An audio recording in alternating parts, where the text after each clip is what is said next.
Hello Reborners, my name is Karen and this is Making Reborn Dolls with Karen. We're back with another episode in our series on Charlie Newborn. He looks like this. He looks exactly the same because nothing's been done but sealer. He's had his sealer and he's had his 2 bags. So right now we're going to check him. And I just need more room on my table. And see if we've gotten all his spots covered with sealer. And if we haven't, we're going to fix him up right now. I just feel of him and I can tell if there's a spot that doesn't have any sealer. When you're feeling all over them like this, they feel the same all over.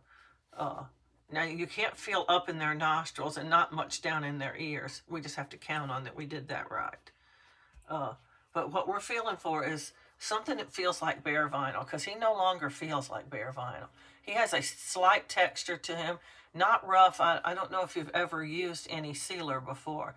Some kinds of sealer are super smooth, but you can still feel them on the doll. Other kinds are slightly rough and some are very rough. Well, Gemini is a very rough sealer, so that's why I cut it with the thinning medium. The thinning medium is actually very smooth. You can tell it's on there, but it's not going to be like the actual varnish. They call this matte varnish, but it's a sealer. It's the same thing. Some people say matte varnish, some people call it primer, some people call it sealer. They all mean the same word. In heat set anyway. I'm not sure what they mean in air dry. But anyway, we're looking for places where he didn't get enough sealer or he didn't get any sealer that might color differently from other parts of his skin. And it feels like he's covered. You usually feel it right away. It's like if you had I don't know what to compare it to. You just hit this slick spot and it feels like bare vinyl, and he does not feel like bare vinyl at all. One thing about sealer, I didn't mention this before in the other video where I was actually sealing them, but I could have mentioned it, but I failed to. If you don't have any sealer, but you have thinning medium, Bountiful Baby says this now, you can use thinning medium in place of sealer. Now, it won't seal your doll at the end, but it will act as a barrier on your doll like this to help the paint catch a little better. And I did a side-by-side comparison of the two. Well, those are both thinning medium. Look at that. One was matte varnish and one was thinning medium. I put the matte varnish on one doll, and I put the thinning medium on the other doll, and I reborned them side by side. And while it did work, the thinning medium, it's not as good as the sealer. The doll with the sealer, the color just took a whole lot better, and it just looked a whole lot better. So my opinion is you can't really substitute thinning medium for matte varnish. Now, if that's all you have, it's better than nothing. So let's put it that way. But thinning medium is oftentimes referred to as paint without any color. It's not the same consistency as the paint. As you saw me pouring this from the jar into another jar. But you can't do that with the concentrated paint that comes in the little jars. It just won't pour. It's too thick. So is it the same? I don't really know. But it sort of works like paint. I don't know how to put it. Anyway, he's ready to get started on now because he has had both of his bakes. He has a nice feel to him. He's not real scratchy because, like I said, I diluted down I'm going to call the wrong word every time. The matte varnish with some thinning medium. He does have a spot on the back of his head, but the back of his head is going to be, I can hit it with this, no problem. The first things we do to him won't even involve the back of his head at all. He'll get 2 bakes before you even know it, and he'll have varnish there. But the back of the head's going to have hair, so it won't matter. Anyway, there we go. He's got it. The first thing I like to do to my doll after the sealer is enhancements. Enhancements, they're also called undertones. A lot of people call them undertones.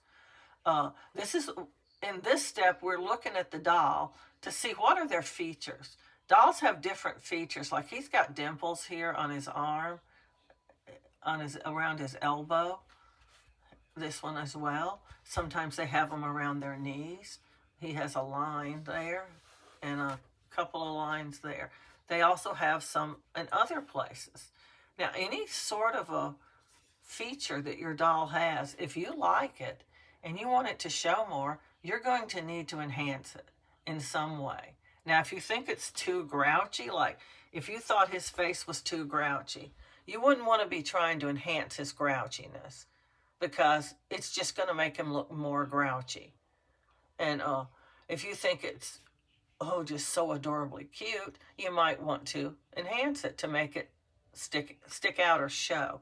Dolls that have deep wrinkles on their faces and things like that, if you don't like that feature, if you think it's a little too much or it's plenty by itself, you're not going to want to enhance that, because that's just going to bring it out even more. So that's something you need to keep in mind when you're trying to decide what to do to your doll. I have got to have a drink. Oh man, they put these tops on difficult. You need Hercules to open your drink for you.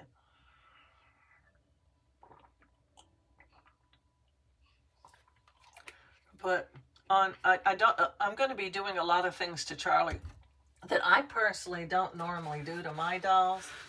And the reason I don't do them is because they don't tend to show well. And to me, it's a wasted step. But a lot of people want to learn these particular enhancements, I guess you'd call them. So I'm going to do them to Charlie. The first thing I'm going to do is I am going to crease him. Yes, I know, people crease at the end. They crease in the middle. They crease in all different stages. And they crease in a variety of different ways with a variety of different colors. The color you choose will be something that is partially based on what color the doll is already. And he's pale white, pasty almost. And some dolls are darker. They have a grayish color like this kit. Sometimes they have a pinky color like this kit. All these things have a role in how you're going to reborn your doll. This doll would come out with a darker skin tone. This doll would too, because they're darker vinyl. The vinyl is just darker and it's a different consistency. This one feels rubbery almost. And this one is very hard. And these dolls came from other places. They are what they call replicas. Sorry I even bought that one, because the head split open the very first time I baked it with the sealer on it. Just split wide open. I got my money back for it, but I got these limbs I can't use now. They're too big and they're the wrong color to go with any other kit, so I don't use them. Anyway, they could make test limbs, I guess. But anyway, he is just a very white color, so we could use any color we wanted to on him for his creases. Some people crease with blue, believe it or not. Some red, some purple, some brown. It all depends partially on the color of the kit already.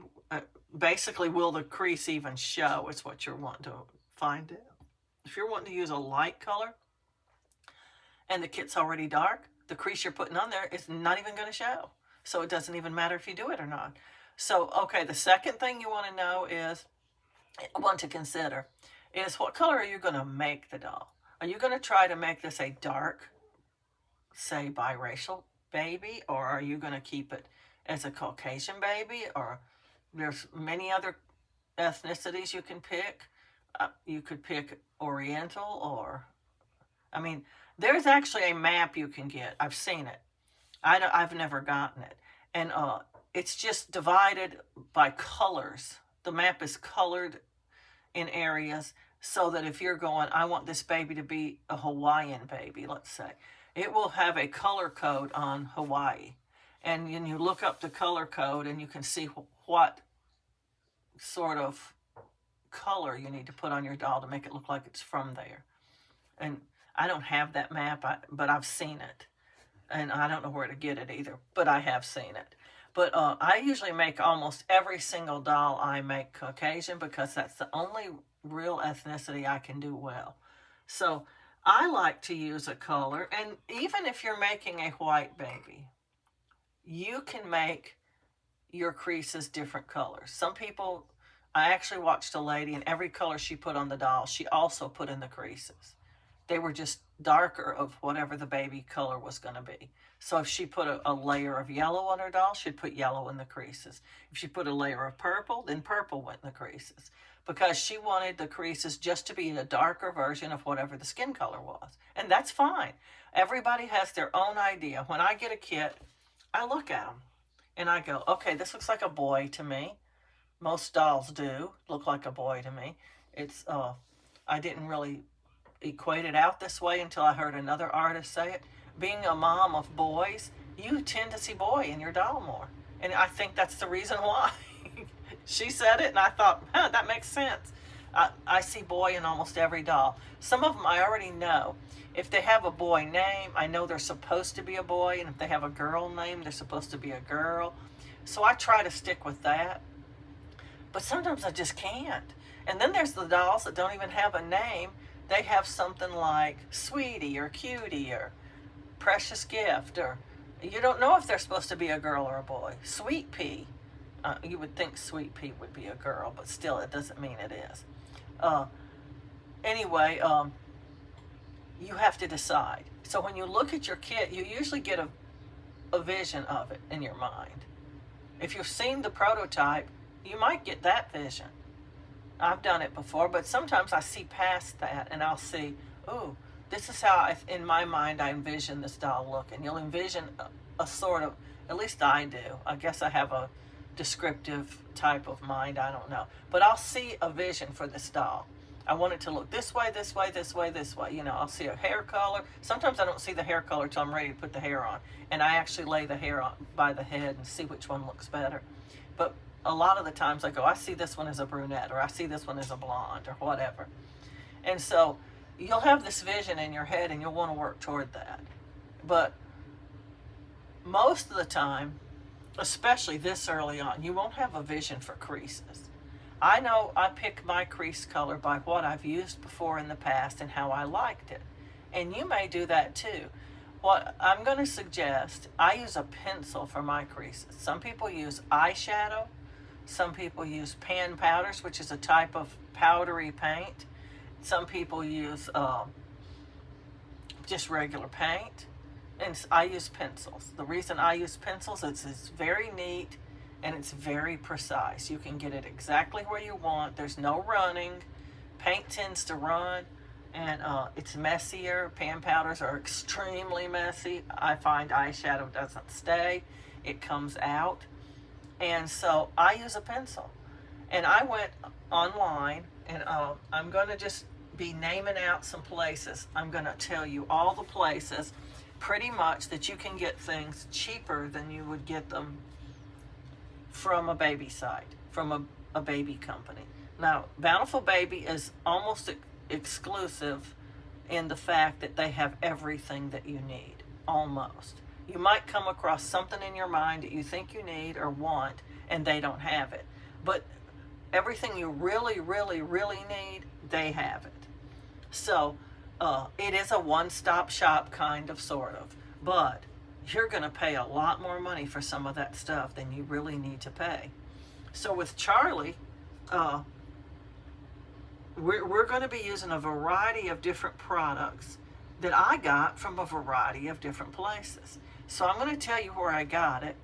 And if I can, I don't know that I can do it, but my friend made a video and she linked every single item she used in the description and where she bought it from. It was super convenient for people watching her videos to just be able to go down and go, where'd you get those pencils? Oh yeah, and click on it. But I'm going to tell you, if you just Google these places, they just come right up for you. The pencils I get are identical. This one, for example, is light umber. You can get this pencil right here from Bountiful Baby. You'll pay $2.89 for it. Or you can get it from my place, Jerry's Artorama, and you'll pay $1.39 for it. Big difference. If you buy it from Bountiful Baby, unless it's part of a $100 buy, you're going to pay shipping. If you buy it from Jerry's Artorama, you're going to pay shipping. So either way, you're going to pay shipping. So here we go. Prismacolor pencils, Jerry's Art Aroma. Just Google it and it'll come right up for you. And if you buy 12 pencils, and they don't have to be the same color, they can be 12 totally different colored pencils, they're $129 instead of $139. That would take care of your shipping probably.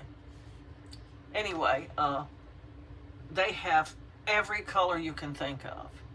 I have never tried to get a color that they didn't have. Now, Bountiful Baby's only going to have hair colors. So if you want a red pencil, Bountiful Baby's not going to have it. And I used to pencil hair on.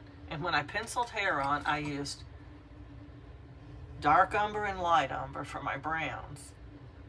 I also use, these don't even have a point hardly because I rarely use them. I do use this pencil, it's Sandbar Brown. And these were the colors I would use for a brown-headed doll. And then there's another one, I don't have one handy, but it's well, I'm trying to think, beige, I think. I think it's beige. Let me see if I can bring one over. Beige might not be right. Is this it? Yeah, beige. This is the blonde color. So when I don't make straight blonde because it doesn't show when you get finished. I don't care how many times you put it on there. I put it on a doll 3 times and baked it, and it was just gone. It's so light you can't even see it. If you want a pencil hair, these are the colors you're going to need. I found that black and dark brown and all those, they're just too dark. And what happens is, as you're putting it on, you're turning the head. You're putting colors on it, and your hand is touching the head, and it's smearing that pencil all over that doll. Because that really dark colors smear all over your doll, and you have a messy head. These do not. So I always start with the lightest color, except when I'm doing blonde. I don't start with beige. I start with Sandbar Brown. It goes on every color hair that I've ever made. Because hair is not usually one flat color. It is usually a combination of colors, unless you're Asian. And they have, I think, just black hair. I don't do black hair. Like I said, it smears too much. And then I do light umber. And then depending on if I want blonde or brown hair, I'll pick beige or I'll pick dark umber. And anyway, these are the colors. You can get these colors right here from Bountiful Baby. Plenty easy every day, but you're going to pay more for them. But at Jerry's Art Aroma, you can get these same colors and plenty others. I have chosen for my color of creases to be a color that's more close to a color you're going to put on your doll for skin anyway. And it's a reddish brown. It's called henna. Henna. Henna. And I like this color, and my pencil's getting short. I'm gonna have to get me another one. I ordered a variety of colors of pencils to zone in on because they were so cheap for one thing, and to zone in on the color I wanted. And once I zoned in on it, I like this color. I'm sticking with this color. I also use a pencil for veining, and we'll get to that one in a little while. Veining is super hard with paint, I think. To get the color right, the depth right, everything right, excuse me, and not have it run all over your doll. Blue is very staining, so you want to be careful with it. But anyway, right now we're going to crease Charlie. Creasing does not take much time. You have to be somewhat careful doing it, because if you're not getting your point of your pencil down in the crease itself, you're just marking on the skin pretty much. The sides of the pencil will mark on the skin of your doll, and it's going to look funny, like a stray marks are all over your doll. Now I'm going to tell you from just the very first thing you're going to do to your doll, it's going to look pencil-y. It's going to look like you drew on your doll with a pencil. But this is one of those trust the process things. You don't have to believe me. It gets better as you paint. Here we go. We're going to I got this pencil sharpener from Walmart. It costs like $1.29 or something like that. It has 2 holes in it. If you've ever had a child in school when they're in the small grades, they have to use those fatter pencils. They sharpen in this big side. And then, of course, this one sharpens regular pencils.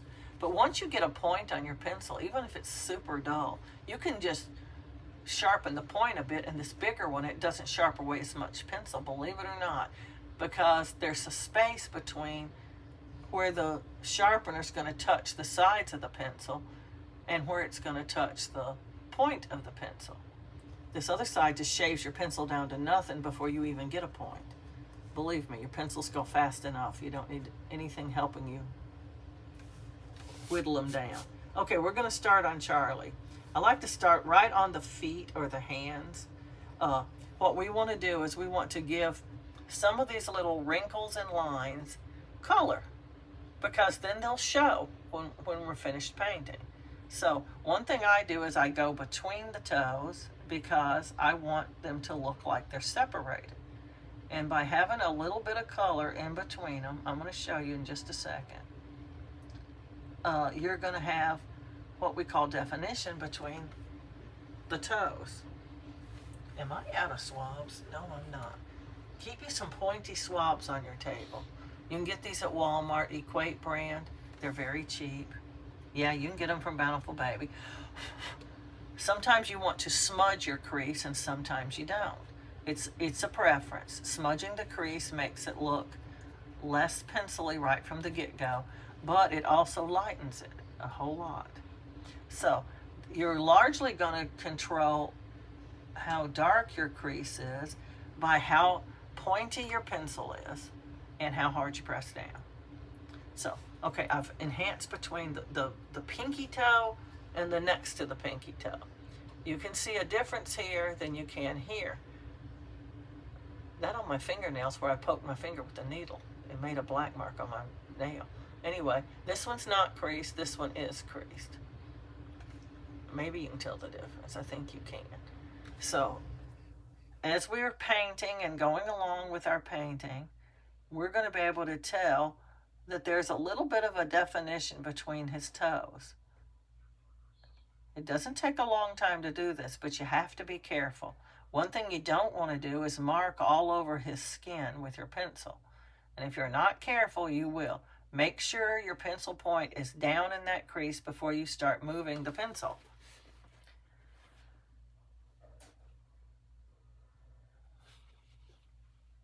Okay, so we're going to be enhancing a little bit of the lines on his toe as well because, well, I just think they're cute. Anything you don't think is worth it, just don't do it. I like to do a good bit of the creases. Look at his big toe. Well, it's bent up. You can't see it that good. But I've done these little lines actually on the toe. It just gives it that little bit of something where you can see the little wrinkles on his toe. And the more careful you are to stay in your creases, the less like a pencil line it looks. And you'll never be able to see the creases better than you can right now. Paint will obscure them as you're going along.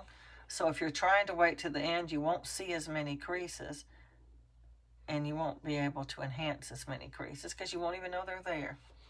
Now I'm going to compare this foot to his other foot as soon as I get finished doing these little lines on his toes so you can see the difference.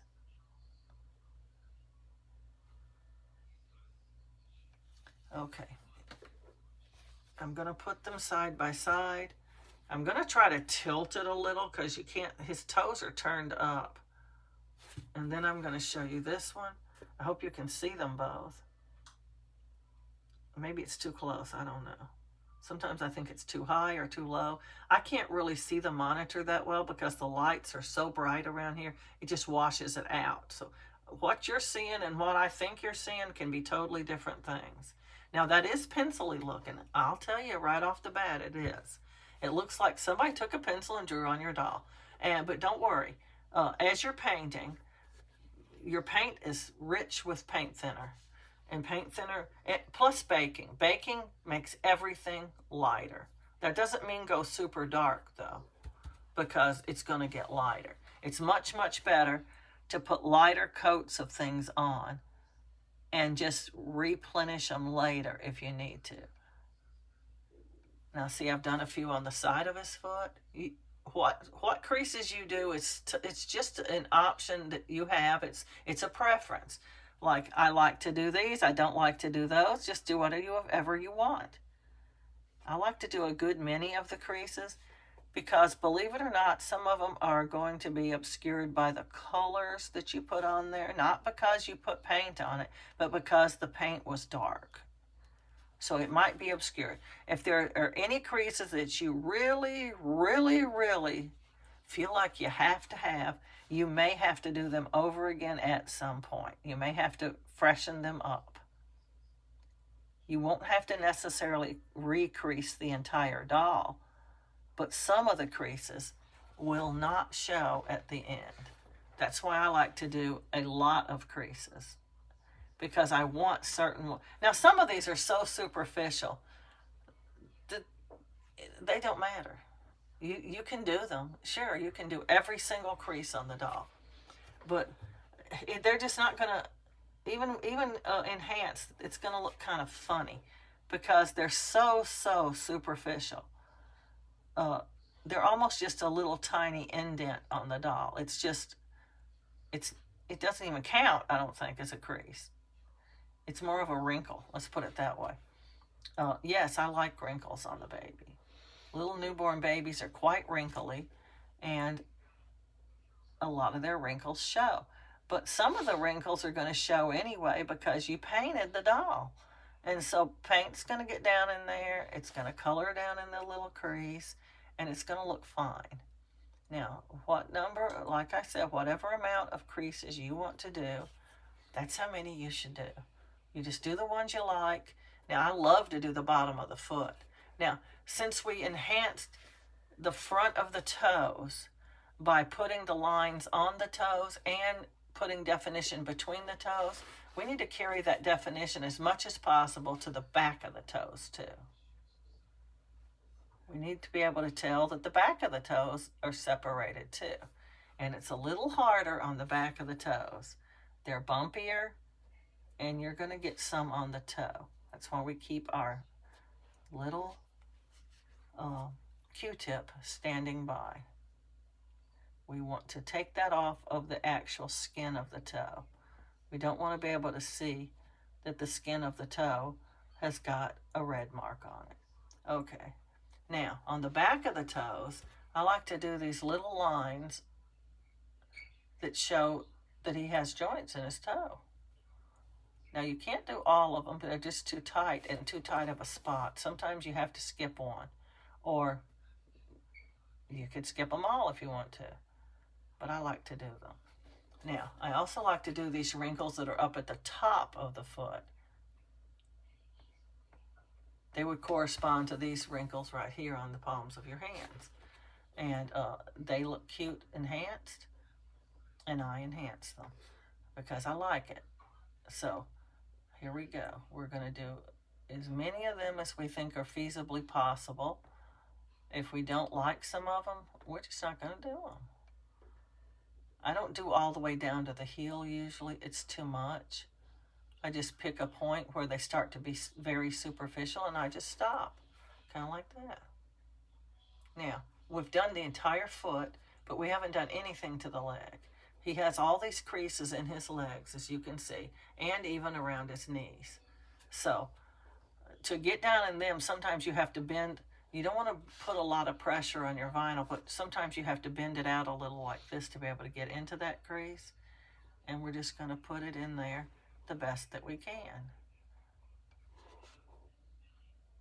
When people are dressing their dolls, changing their diapers, people do these things. They role play with their dolls. Not everybody is just, oh, I love my baby doll, I'm just going to hold it, it's wearing this outfit forever. Everybody's not like that. Some people actually role play with their dolls. They interact with them. They change their clothes. Some people change them for bed every night. No judgment here.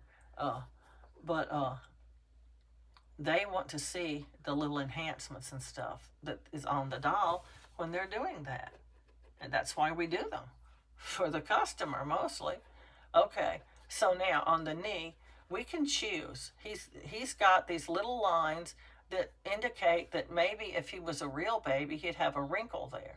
They're very, very superficial. If you're going to do them, this is what I suggest doing. And I've done this before and it has played through to the end. I use kind of the side of the point. You still want to try to stay as much in that crease as you possibly can. And we're just going to smear some on there, like kind of like that. It's kind of fat and smeary looking. And then I'm going to take my Q-tip and I'm going to smear it. It kind of pushes a little bit of the color down into the vinyl, and it doesn't look quite as pencily. And these other creases that I've done in the actual crease are going to be less noticeable, less pencily looking after they're painted over the top. Now you can go and smear every one of them, but you're going to spend a lot of time doing it. Now we're also going to do the other foot the same way. This is taking longer than it ever takes me to do it when I do it off camera, because I'm stopping and showing you and explaining and going slow and all that stuff, so that if you're doing it as well, you can follow along. Okay, you may need to resharpen your pencil. This is where using this fat end comes in. We have a point. We don't need to sharpen it that way. We just need to make that point sharper so that it'll fit down in those creases better, especially between the fingers and the toes, one of the hardest places to crease. So we're just going to put it kind of in the middle of this fat side and just twist it real slowly and easily. And what happens is it barely takes anything off the pencil itself. It's mostly just making the point sharper. I do that to save on pencils because, in my opinion, now this is my opinion, I've been watching some other artists from time to time. I like to compare what I do with what they do. Sometimes you can pick up tips that way. You can see how their techniques work out and compare what you're doing with what they're doing sometimes. And I've noticed that, what was I going to say?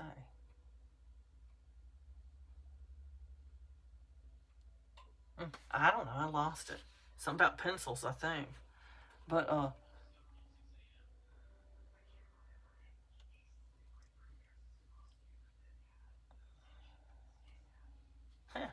well, it'll come to me maybe. Sometimes if I just forget about it, it'll come back to me. I'm very absent-minded sometimes.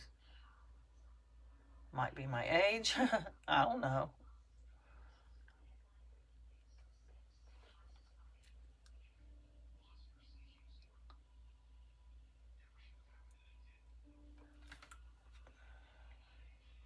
Anyway, back to the doll.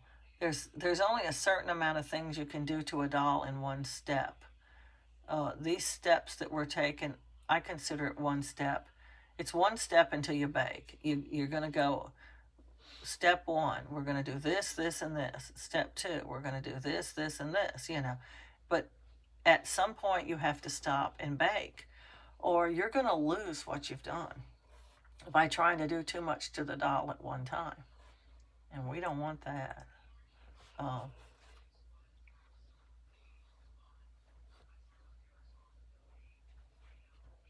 I'm sorry I lost my train of thought. I'm wanting to think what I was going to say was important, but I lost it. I do that sometimes.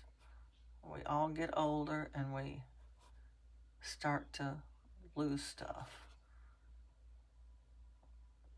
I've been in the middle of a sentence, and I pretty much was that time, and just forgot what the point of the whole thing was, because I went out on a limb and started explaining too much, and so I forgot what the whole point of me saying it was. It's crazy, isn't it?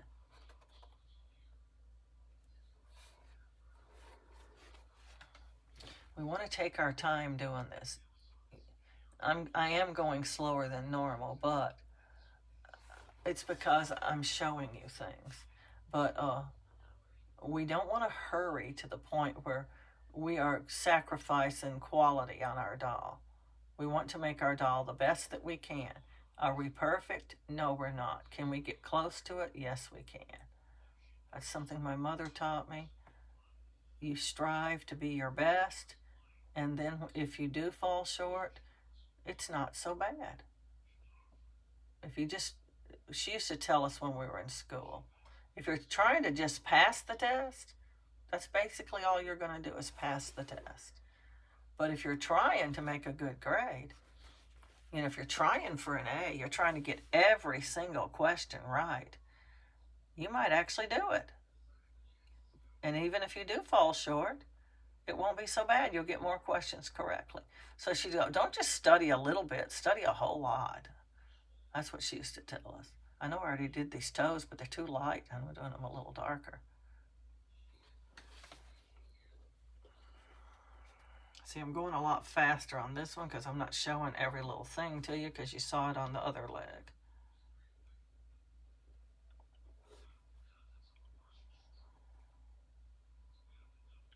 This leg's more open. It's not bent as much. So you're going to see some more detail in the back of the leg.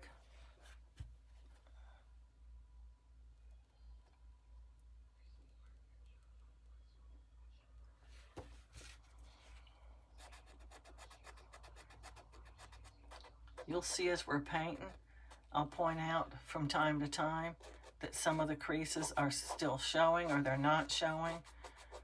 When you first put the paint on, you're not going to be able to probably see the creases because the paint's so dark. But as it bakes, like I said, everything gets lighter. Now we're moving to the hands.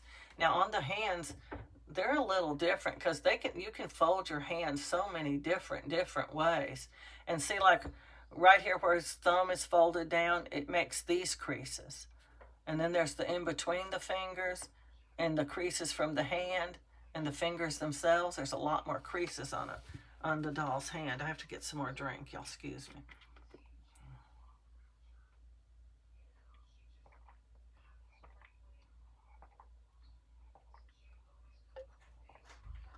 As you're moving through your reborn journey, as you begin, you're a beginner. You don't really know how anything's going to look or how you're really going to like it. I learned all these techniques over a long period of time. I'm self-taught. I didn't really follow anybody. Back when I first started making reborn dolls, oh man,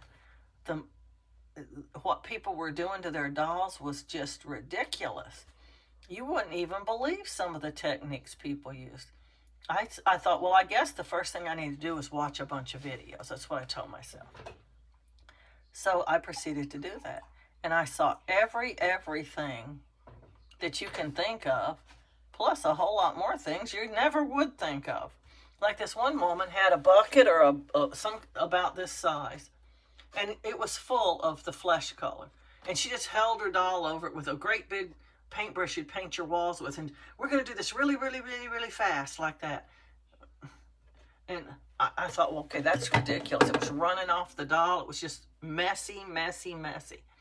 I go, well, I'm not going to do that.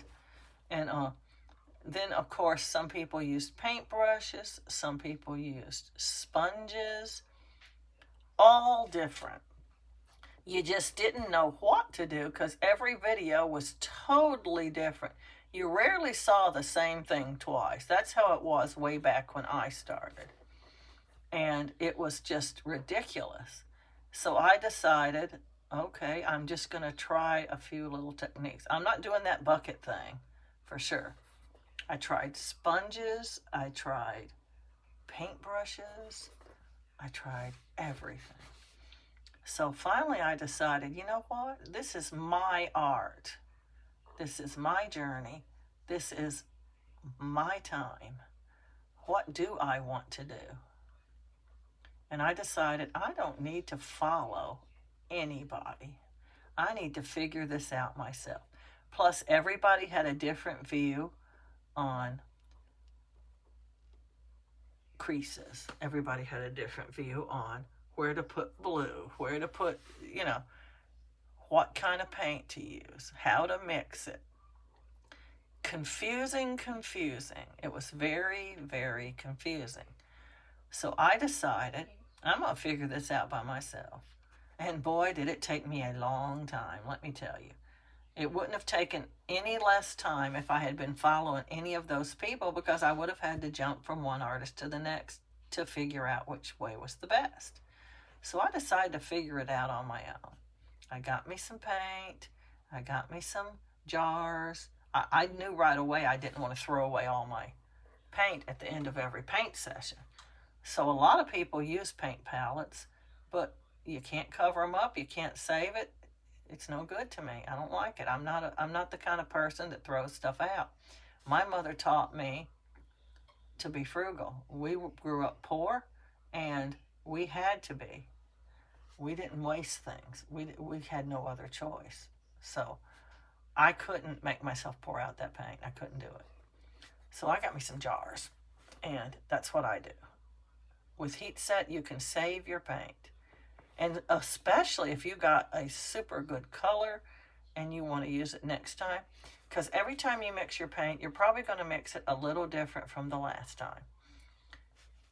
I mean, we're not perfect. We can't mix everything exactly the same every time. Now, I do less mixing of paints than other people do. I do what I call a simplified method. My whole purpose in making videos, well, one thing, I want to share my art with other people, but I wanted to show people there are so many ways to make dolls.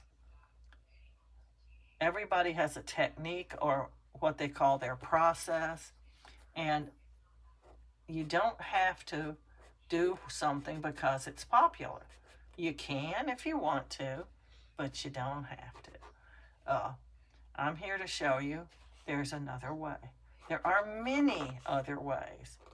And my way, I like to say, is simplified. It's much more straightforward, streamlined, skip a lot of things you don't want to do. You just do it the way you want. And what I did was, I set out to make dolls. I decided, okay, I'm going to get me a kit. I'm going to reborn it. I'm going to see how I do. Oh, it was horrible.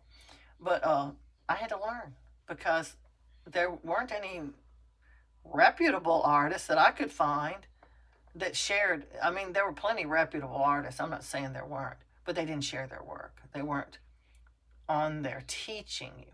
They might show one little tiny, teeny little segment of making a doll, but that's all they'd show. And you go, well, okay, that's one thing to do, but what else, you know? And so I had to figure it out. So I'd get me a doll kit, and I would proceed to make the doll. And I would write down what I was doing. Okay, step 1, I did this. Step 2, I did this. And if I liked the doll, I'd go, okay, let's do that again on another doll. Except I want to change this part. And I was writing it down because I didn't want to forget. First I did this, and then I did this. And then I figured out a few things. As you're going along, you're figuring out these little things like, well, that didn't work very good at that stage. It washed away. I'm going to put it on earlier or later or whatever. And many, many, many dolls. I was reborning a doll as quick as I could. You know, I don't really remember how long it took, but I'd spend hours at my table working on my doll, because I wanted to get to that next step. I wanted to see what this enhancement was going to do, or that enhancement was going to do. And so I didn't give up easily. I can tell you that right now. Did I do her elbow? Yeah. I wanted to see the results. I wanted to go a little further and see what was going to happen with the finished doll. So I was spending many hours a day. I don't work. I'm retired. So I could do it.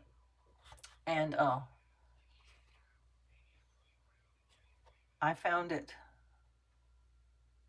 to be a challenge, actually, to figure it out. But once I did figure it out, I call it my process now. My process can be different from your process, and it's perfectly all right. If you don't like something, I'm doing my creases first. You may go, I didn't like doing those creases first. I'm going to do them in the middle. It's perfectly all right. Whatever we choose to do, that's what we choose to do, because it's our art. I want my art to be relaxing and fun and it's my time to, I don't want to sweat over it. I'm not going to say, oh, gee, now what do I do? Look what I did to my dog. No, I don't want to do that. I want my process to be simple. I want it to be easy. I want to enjoy doing it. I don't want to stress. This is not my stress time. This is my fun time. So, yes, I want to make beautiful dolls. I sure do. But not at the sacrifice. If I have to take a little bit lesser of a beautiful doll because I'm going to not strip that doll, okay. It can be a bargain doll, or I can donate it. I donate a lot of dolls anyway, and it's rewarding, and I encourage everyone to donate dolls. Some people go, should I strip this doll one more time? This will be my 4th strip. No, keep it like it is. That's what I say. There's nothing wrong with that doll. If you don't like it, donate it. You know, I encourage people to donate. Okay, he is creased. Now we are ready to go to the face. I do not crease the face. And there's multiple reasons I don't. One is it just makes them look angry to me. Too much scratchy looking stuff on the face is just not good. Any enhancements we want to do with the face, I'm going to do with paint.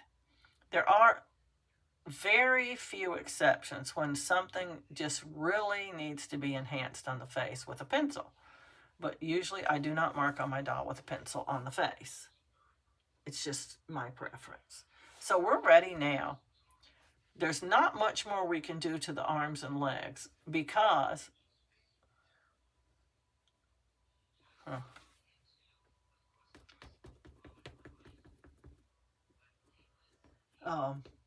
it will wash the pencil off at this point. This is another thing Bountiful Baby said, not me. Pencil becomes permanent in 24 hours or by baking. I don't find that to be exactly true. Pencil can be on there for 24 hours. It's not permanent. I'm sorry, it's just not. Baking makes it, I'm going to call it semi-permanent. Anyway, now there is a number of colors we can put on Charlie's face to enhance him. He's got this little, what they call the fontanelle up on top of his head. They're putting those on the dolls more often now because they make them a little more realistic. Charlie's going to have hair, and that is not going to show. But here is something that I tell all of my people who watch my videos. We should be making our dolls as if they're going to be bald. Whatever you would do to your doll, if it was bald, you should do to your doll anyway. Because there are instances where you find that you must not root the doll. I stuffed his head. That's something I didn't cover before when we were sealing him, is that you need to put some stuffing in their head, because as you're baking, the face is going to start to collapse like this. And if it collapses enough, the inside where this is denting in will create a fissure in their head. And what it does is it opens up part of the vinyl because it's bent too much. And it stresses the vinyl to the point where it will crack open. And the crack just, the more you bake, it gets deeper and deeper and deeper, and it will eventually bust open to the outside. So stuff the head, but don't stuff it tight. Stuff it just enough where if it started to collapse, there's something pushing back. You want give in there. Because polyfill swells when it bakes. When it gets hot, it swells. So we want room for it to swell, but we also want it to have enough give that it's going to keep that vinyl from collapsing. It's very important to do that. He didn't collapse at all when he was baked. And you want it loose. Loose, but not empty. You want it filled pretty good. See, it's filled almost, but it's not tight like it would be if you were stuffing him for real. You know, when you're stuffing him to put him together, you're going to make it a lot tighter than that. And anyway, that's the point of stuffing it, is you don't want him to collapse at all. So that's one of the things that can happen to your doll is it can collapse. And if it does, it could cause the doll to have a fissure in its head. And if you found out that your doll had a fissure in its head, and you're like 99% done painting him, you're gonna need to leave him bald or draw some hair on, because pushing a needle in and out of his head that has a big fissure in it is going to do nothing but tear him open. Yes, he won't be as good a quality as some of your other dolls, but he's not garbage. If you can make a bargain doll out of him or a donate doll, that's still great, you know. And plus, you got to do all that practicing with your painting, so it's not a loss. So now we're ready to put color on Charlie's face. So we're going to try to color him just like we would if he was going to be completely bald, because that's the way we work on our dolls. One of the things that people do is they put blue, a little bit of blue, right up here where the fontanelle is. There are places on a baby that are extra thin. If you don't believe me, find somebody who just had a baby and stare at it for a while. You'll see some thin places where their skin is very thin, and you can see a bluish color. This is a newborn baby now, not a 3-month-old. By the time they get that big, they're starting to lose all those little baby features and have bigger baby features. So if you're doing a 21 or 22 inch doll, you're not going to reborn it the same as you do a 18, 19, or 20 inch doll. Charlie represents, I guess you'd call it a large newborn. He is a newborn, but he's one of the bigger babies. Now, if you've ever had a baby, you know, they can be a variety of lengths long and still just be a baby. You know, they're still newborns. So blue is one of the colors that we want on our baby. And for this step of enhancements, this will be his first round on enhancements. We can't do a lot to his hands and feet because we creased him. But we're going to work on his head and his face right now. One of the things that I do in my enhancements is I use a technique that I invented. I'm calling it. I invented it. I've never seen another artist do it before, and I've never seen another artist do it after. I invented it. I call it dry painting. What I do is I dip my brushes, and I put them in a jar, and I let them dry. I don't clean my brushes. Cleaning your brushes is bad for your brushes. Now, these brushes are nothing special, except they're special to me. These are not even specifically for reborning. These are called Royal and Langnickel Crafter's Choice Simulated Camel Hair Brushes. They come in a variety of different ways. You can buy them in a 15-piece set.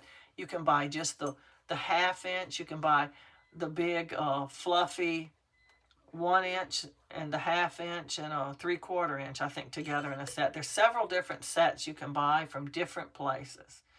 I just recently Googled it, and Walmart has the 15-piece set now. Not in the store. You have to get it from Walmart.com. But I bought the 15-piece set, and then I got rid of all the tiny brushes because they're just too little. I can't use them. I have my own set of tiny brushes that are specialized for reborning. So, but you can buy these in sets that don't have the tiny brushes. So you don't have to use the tiny brushes if you don't want to. But anyway, I have brushes for every color because, like I said, I do not wash my brushes.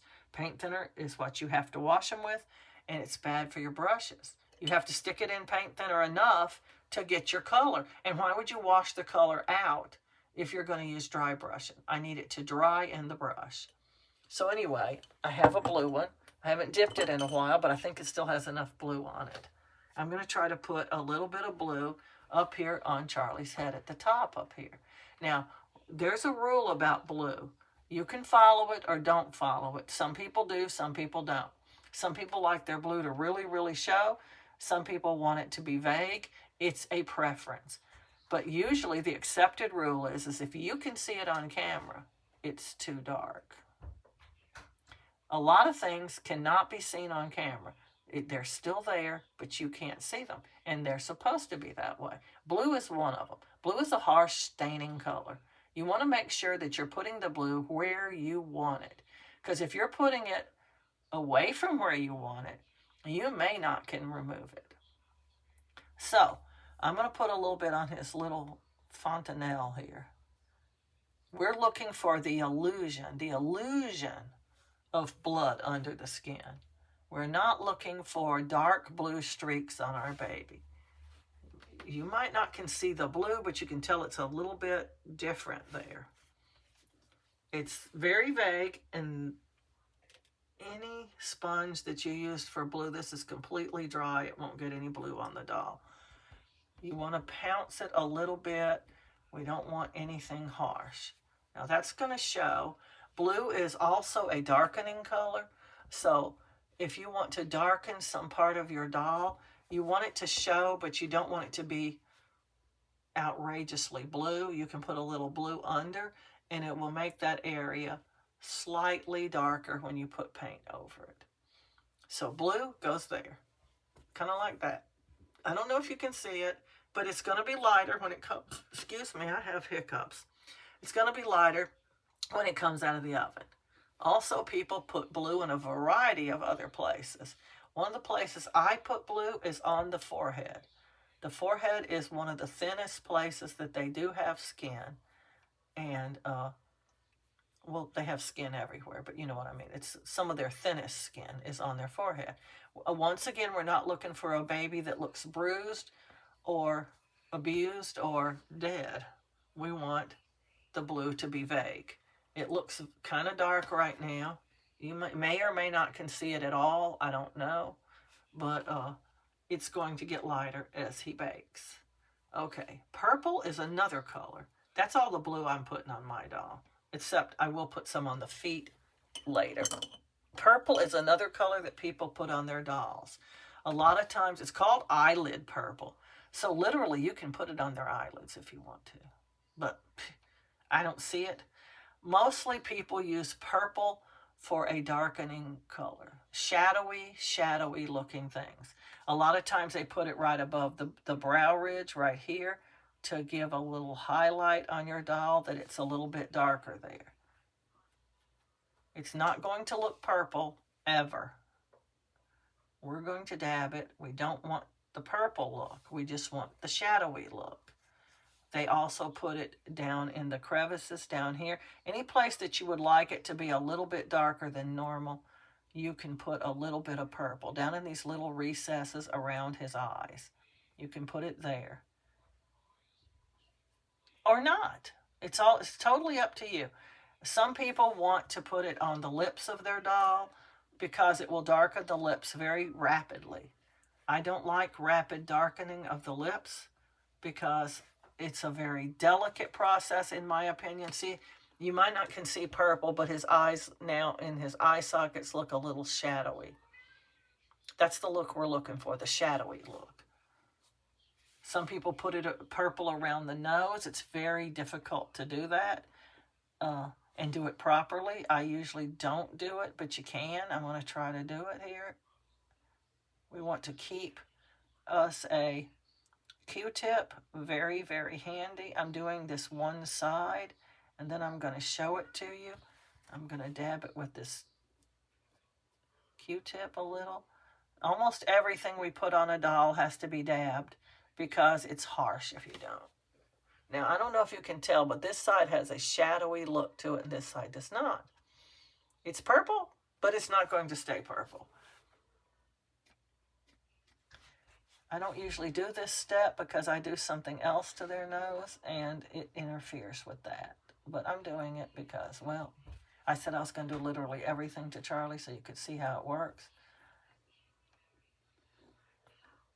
I think doing every single enhancement that's available on the market is a little much on every single doll. Also, the inside of the nose. Now, you're going to have to color the inside of that nose because... Can you imagine?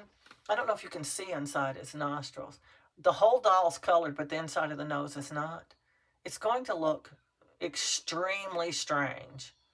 So I'm going to try to put a little purple in there. Now that's a spot you do want darker. I wish I had a skinnier brush that had purple on it, but I don't. So here we go. This is dry paint. You're not going to see me dipping this into any paint while I'm doing it. This is magic. I call this magic painting because this painting is so clean and so free of smears and harshness that it's almost like magic. Now I put some purple inside his nose. That's going to help darken his nose a little bit. Anywhere else on his face that you want to enhance, it's totally up to you. I don't want to enhance any more of his face. That's all the purple I'm using. People use purple for a variety of extreme reasons. Modeling, undertones, washes. I mean, they just do tons of purple. I don't. Now, the next step I'm going to do to Charlie is probably going to obscure all that purple. I don't know. Because I like to pink up their face. I want them to not have such a pale, pale, pale face. And they will have a pale face if you're not careful. So I just take another dry brush that was dipped in the red, the blush color, and I color his face with it. I just give him a nice little background of light color. This is not pink paint. I'm going to tell you right off the bat, pink does not belong on your doll anywhere. We're going to color his face with a light shade of this bloody red color. This is not it. Yes, it is. This is it. It's bloody red colored. Bloody, bloody red. But as we're brushing it on with our paintbrush that has been dipped in the bloody red color and left to dry, it is much lighter now than bloody red. It's not pink though. Don't put pink anywhere on your doll. It doesn't belong anywhere on your doll. See, this looks pinkish. If you put pink on there, you're going to get Barbie. It's going to actually be this color. You want that color in your doll? I don't. This is light red. And we're just going to brush it all over his face from his eyes down. That's where I go, eyes down. You have to do a bit of brushing because this is a dry brush. But this paint is super important, I think. All you need to do is get you a variety of brushes. I have 3 jars of red brushes because you see how much of the doll, compared to the purple and the blue, how much red it's getting. They run out of red and you have to get another brush out. And this isn't even all we're going to do with the red. I use a lot of red brushes. And at the end of each paint session, I redip them. I have 3 jars. And I rotate them around because I need them to dry. And it takes them a long time to dry enough for me. So I'll dip them, put them in the 3rd jar that I'm going to use, and I'm rotating the jars around. My first jar is almost empty, so I'll be moving it over here to the end and putting the fresh paint brushes today in it. Okay, this is what we're looking for. And now we're going to take a sponge and we are going to dab him all over to soften it. This is too harsh. Can you see all the hard stops? We don't want to see all that. We also have our kabuki that we can use. My kabuki needs to be cleaned. Look at that. It's got way too much red in it. I haven't been using it because of that. You also don't want to dip your makeup brushes in a lot of paint thinner. Only occasionally. If I can clean it this way, that's what I'm going to do. But if I can't get enough of it out, I got a lot of it out. I will dip it slightly in some paint thinner. To totally clean it would just be ludicrous. Okay, here we go. We're going to pound him a little bit. You can pound him pretty hard like this. And it's softening the color. I'm going to see if you can tell any difference in this side of his face. And it's spreading it a little bit further on his face. And it's going lighter, lighter, lighter, lighter as it moves out. Now see, this side is much softer than this side now. So we're going to do this other side. This is newborn Charlie. They also have a 15-month Charlie. And I think it's the same baby. I just do because he almost has the same look. He's a little older looking. I can show you his COA. It has a picture of the prototype doll on it, and you can see kind of what he looks like. I do have a Charlie. He's all the way in the bedroom. I made him on another video, and where did I put his COA? Oh, here he is. Here's what he looks like. He's a very adorable little boy. And I think this is him as a baby. And anyway, we don't want this to look harsh. That's what we don't want, is harsh. We want it to look very soft and feathered out. And if you're having trouble doing it, you can use your kabuki. If you cleaned it like I did, and you can pound him. You can pound him pretty hard because he's stuffed. He's not going to sink in or anything. So here we go. We're going to pound him a bit. And if it's still not spreading, you can lightly rub it like this in circular motions, and it will soften it up and spread it a little more. Now, if you rub it hard, you're going to take it off. So we're lightly rubbing it. There we go. That looks pretty good to me. Now we're going to do his ears. Like I said, I have plenty of brushes, and that one is too harsh. I used some paint that I mixed up that was too dark. It was very harsh, and I thought I had removed all the brushes from my container, rinsed them off, and redipped them, but I missed one. That one is too harsh. Now, when you're doing the ears, what you don't want to do is get it on his head like that. We're going to rub that off. Rub it. Hard rubbing like that, which should take off unbaked paint. Anything on your doll that you don't like, don't wait and see how it's going to look after it's baked, because you're not going to like it. It's going to look harsh, and it's still going to be there, and you won't be able to fix it without stripping. So we want to make sure that we are getting our doll correct before we bake them. We need to remember when we paint the ears to do the backs of the ears. Very delicate place to try to paint, because it's very hard not to get it on their head. It's very hard. Sometimes I can't help myself. I just get it on their head, and I'm sitting over here trying to rub it off. If you can't rub it off with just a Q-tip like this, use some paint thinner. Now, if you have paint underneath it, paint thinner will take all the paint off that you put on without baking. Like if you, let's say you put some one color on, and then you decided, oh, I want to put some blue over it or whatever. I don't recommend mixing colors like that, but people do it. And if you decide, oh, that blue's too harsh, I need to take some of it off, you're going to probably take off the red too. It's probably going to take off everything you put on since the last bake. So it's way better to go light on these colors. And then if they don't look right to you after the bake, they're too light, we'll do them again. He's going to have 2 sets of enhancements anyway, because we can't mix colors on his face. It's not going to work. And also, he's got to have his regular blush on his face too. This is his background, so he won't look pale when we blush him. They just look super pale if you just blush their cheeks. The rest of their face just looks unpainted completely. So I put a background of blush on their face first, and trying to also blush his cheeks at the same time won't work.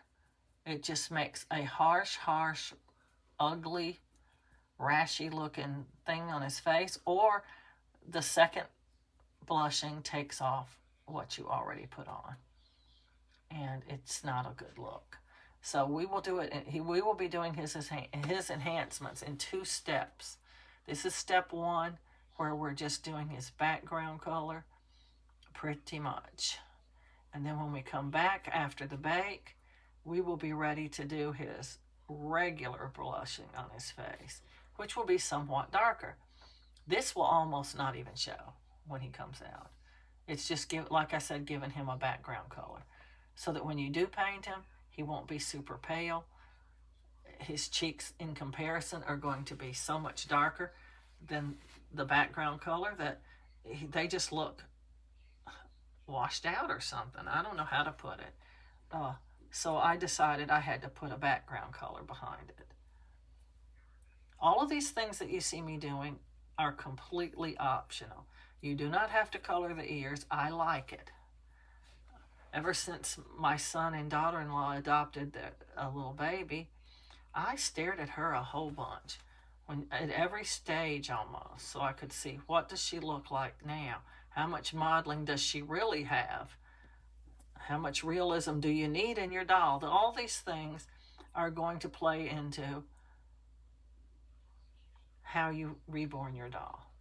And one of the things that I take into consideration is the amount of time that a baby is really modeled. They're modeled when they're cold. And yes, when they're first born, they're freezing cold, so they're modeled. But within an hour or two, the modeling's gone. And then occasionally they have modeling. At least my granddaughter did. She's a big baby now. She's 2, almost. But anyway, it's not a good look, I don't think, modeling. I don't like it. And so I don't do it.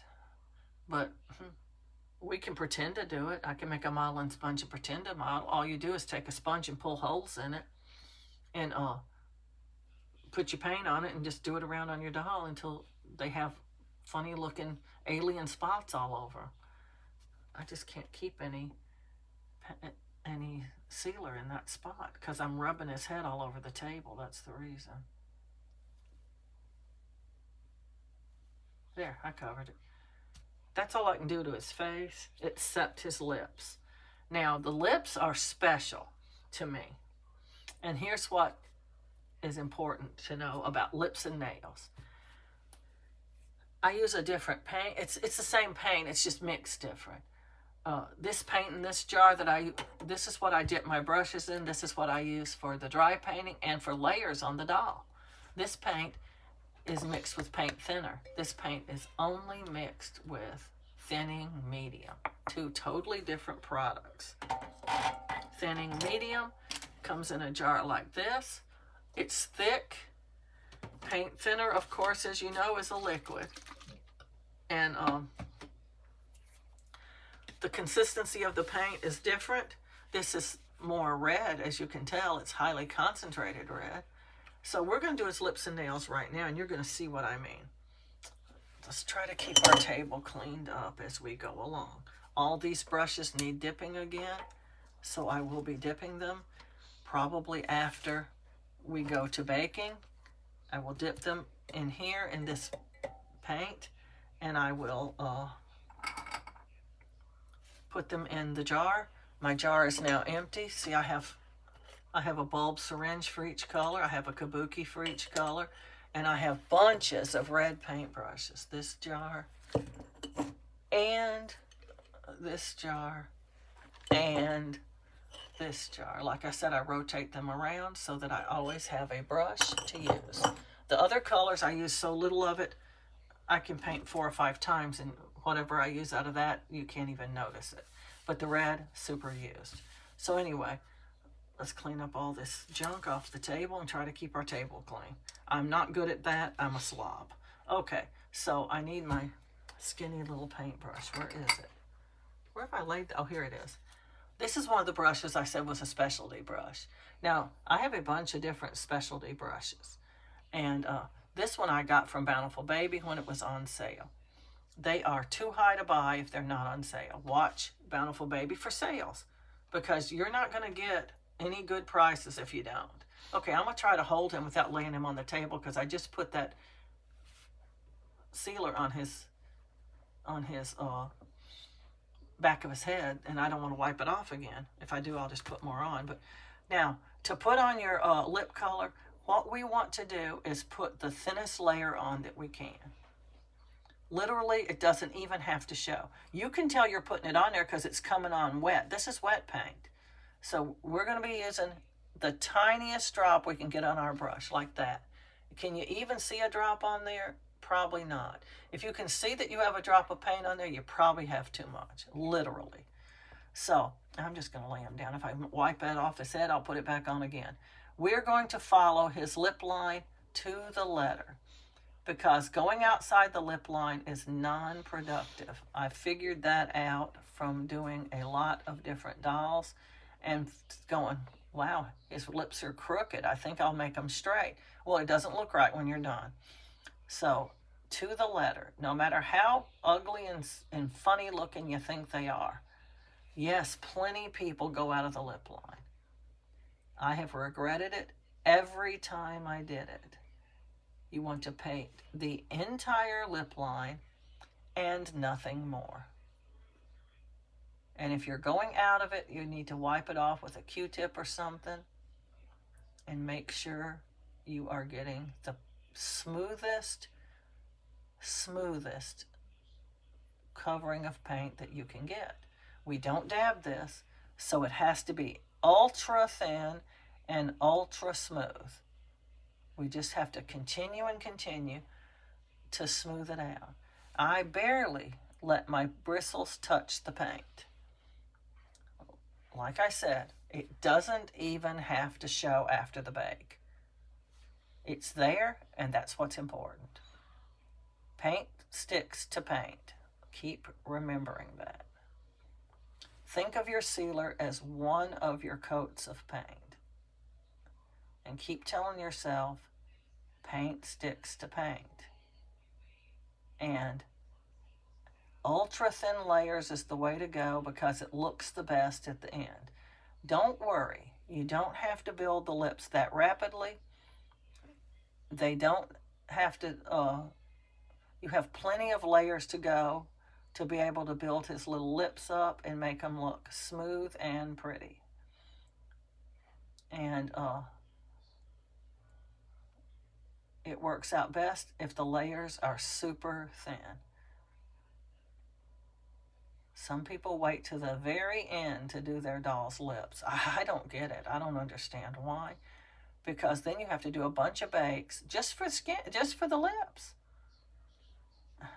I don't get it at all. Maybe they're putting on a thick layer. I don't know. I don't follow other people. I do sometimes see other people's work, and I see what they're doing. I'm in some baby groups. They're Facebook baby groups, and people are all time posting their work for approval. I don't need other people's approval. I don't do that. I do what I want to do, and that's it. So I don't really post, but I do see other people's posts, and they'll have the whole doll painted. What do y'all think? I know I still have to do her lips. I'm going, why? You know, you have to be careful what you post, but you're thinking it. Why did you wait so long to do the lips? I got to turn him toward me to be able to do this. And it's baffling. You're thinking, now you got to do all them layers of just lips. But like I said, they could be doing their lips in one big blobby mess. I don't know how they're doing them, really. I like it this way. It has given me the best results. And there is plenty of time to build up the lips. You don't have to worry about it won't happen, because it's going to. One thing you want to do is take your sweet time on the lips.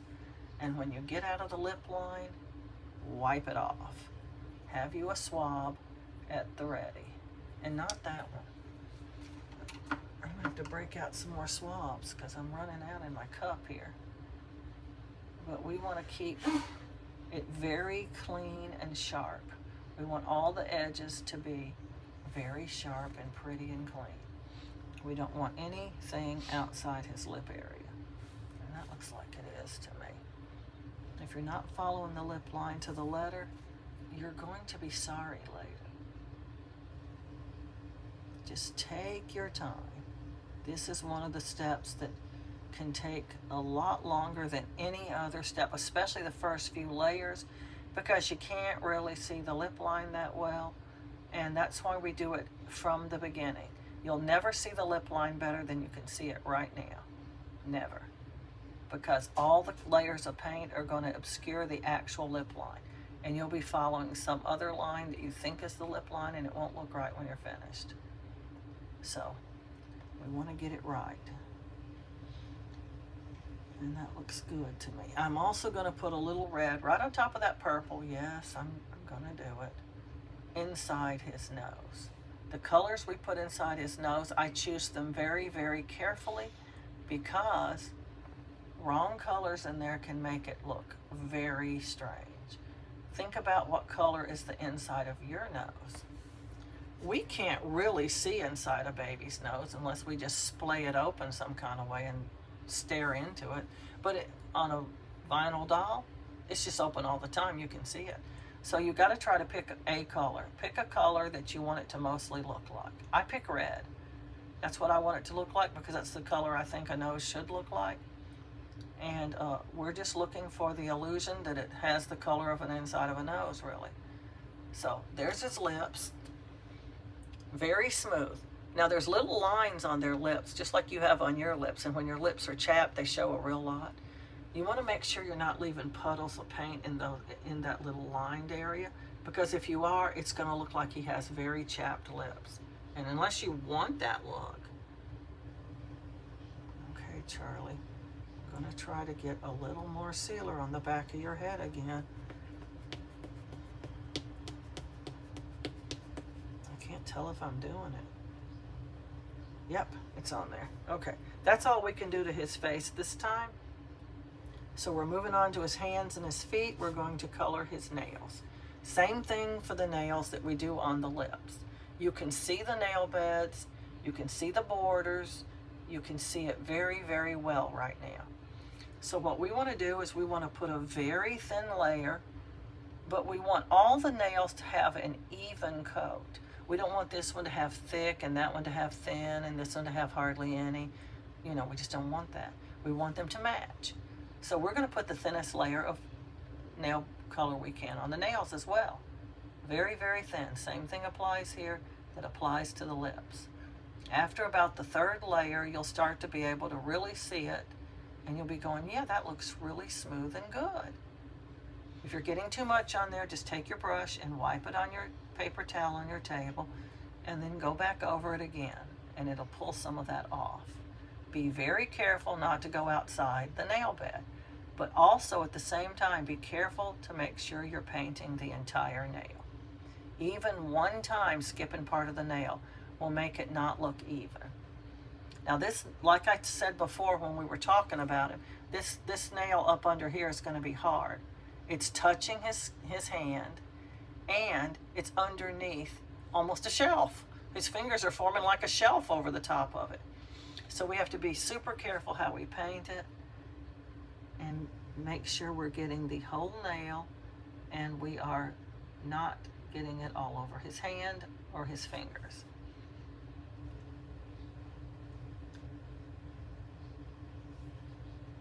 Tipping nails is another thing that we do a lot.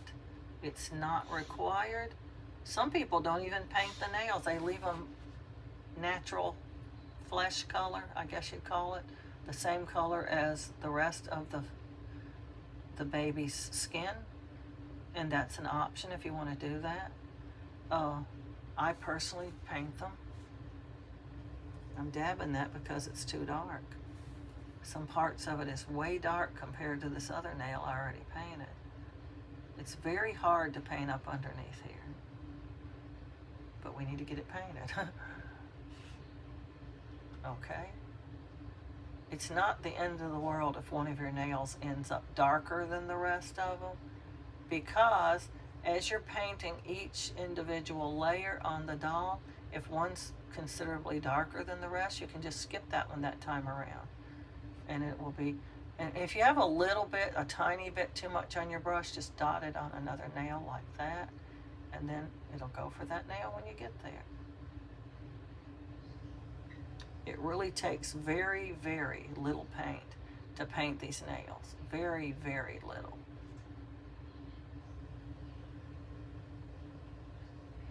Pulling a little off of this one to put on this one. because it's a little thick. Thin coats at the beginning are very, very beneficial to your nails and lips. Very, very thin. If you get them too thick on the nails, you're going to find it runs. And it will run down to the very base of the nail, and it will look like the edges of the nails got outlined some kind of way. The lips too, it'll run to where the two lips touch each other, and it'll look like you outlined it. If you ever colored as a child, I used to color all the time. Me and my sister would color together, and we would outline our picture. We would color the whole picture. We thought it was pretty. And then we'd take a darker crayon, sometimes the same color as whatever space we're outlining, whatever we colored that space, we'd outline it with the darker. We'll just press down real hard and outline it. And we thought it was real beautiful.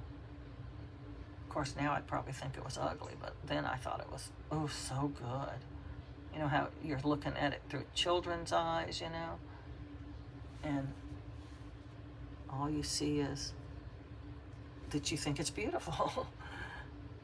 And of course, my mother told us every picture we ever did was the best picture we ever did. And she put them on the refrigerator. And then we never even thought about what happened to the last picture, because this one was going up, you know. You just can't keep every picture your kids draw. You'd have 5 rooms filled up with pictures. We used to draw pictures. Every once in a while, she'd let us use some watercolors and paint, but not much. I just got too much on it. And we just thought, oh, we were the best artists in the world, because that's the way my mother made us feel, which is a great way to make your kids feel, by the way. They love it. They love it when you love their art. And we just knew that, oh, our picture was going to end up in some museum or something. It was so good. Oh, she's really going to like this one, we'd say. And of course, she'd ooh and ah over every picture. It didn't matter how ugly it really was. To us, it was gorgeous. And to her, well, you'd think it was the most beautiful picture she ever saw, because she made it look that way. And we'd go, whose is the best? And she'd always say something like this: I just can't decide. This one has this and this one has that. So I can't tell.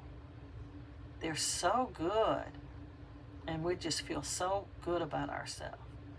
It's such a fantastic way to make your children feel. And I really, really miss my mother. She was the best mother in the whole world. I used to always look around.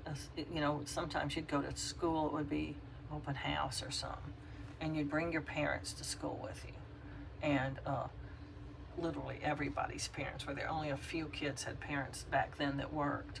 Well, mothers. Their fathers worked, I'm sure, but it was the mothers that came. And I'd look around at other people's mothers, and I would be thinking to myself, oh, she's got that mother? Oh, I'm so lucky to have the mother I have. I always, my entire life thought my mother was the best mother in the whole world.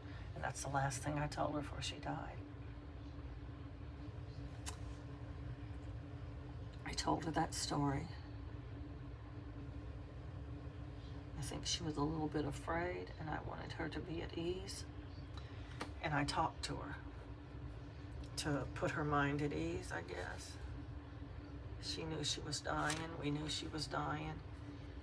And I wanted her to feel at ease. And I told her this. I'm about to cry telling you the story. I told her the story about how I always considered her the very best mother in the whole world.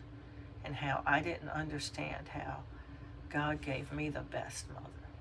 So many mothers I could have had, but I got the best one.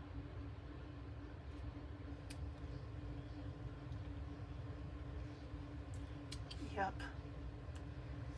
I miss my mother greatly. It's coming up on her birthday. February the 28th is her birthday. It's about a month away. And her death day was March the 16th. And both of those days are coming up. They're hard days for me. We all have those, I guess, when we lose loved ones, where they're difficult. Same thing with my husband when he died. It was hard as well to lose him. It was a shock because he died in a tragic manner. We didn't expect it. He didn't die from an illness. He fell out of a boat and drowned. It was horrible, horrible. They had to search for him in the river. I was about to go crazy because I was afraid they wouldn't find him. And what was I going to do then? What was I going to do? I couldn't even imagine not having him to bury him. That was just horrible. Most horrible 3 days of my life. But they did find him.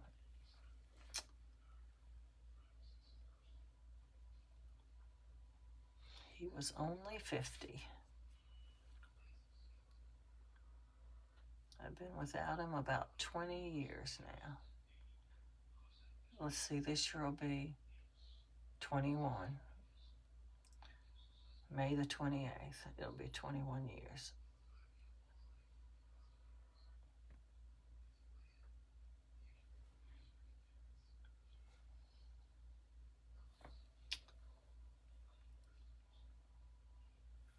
There, that's his nails done. They look kind of like that when they're painted. I didn't show you any that were painted yet, so that's how they look. Very light, and when they come out, they might not even show. And if they do, it'll be very, very vague. Now, this is a brush I always swish. I just swish it and wipe it off on my paper towel. Because when you're using your fine detail brushes, you might use them in any color, so they have to be clean. But my bigger brushes, I never clean them. Okay, he's ready for the oven now. He has had all that I can do in one step. I don't feel like pushing the envelope any further and doing any more. So when he comes out, we'll look him over and we'll see what we think about the way he looks. And if we like the way he looks, we'll proceed. If we don't, well, we're going to proceed anyway. We'll have to maybe redo some of the steps we already did if we don't think he looks good enough. But I think he's going to look good enough. He looks pretty good to me. You just get where you can tell if what you did is going to make it through or not, probably. Sometimes it's a little lighter than you thought or a little darker than you thought, but usually it's spot on. But anyway, we're going to get him right in the oven. So please follow along with the rest of Charlie's tutorial, and we will talk about more things to do with painting, and I might tell you some more stories. I don't know. But anyway, please remember to like, subscribe, and share, and happy reborning.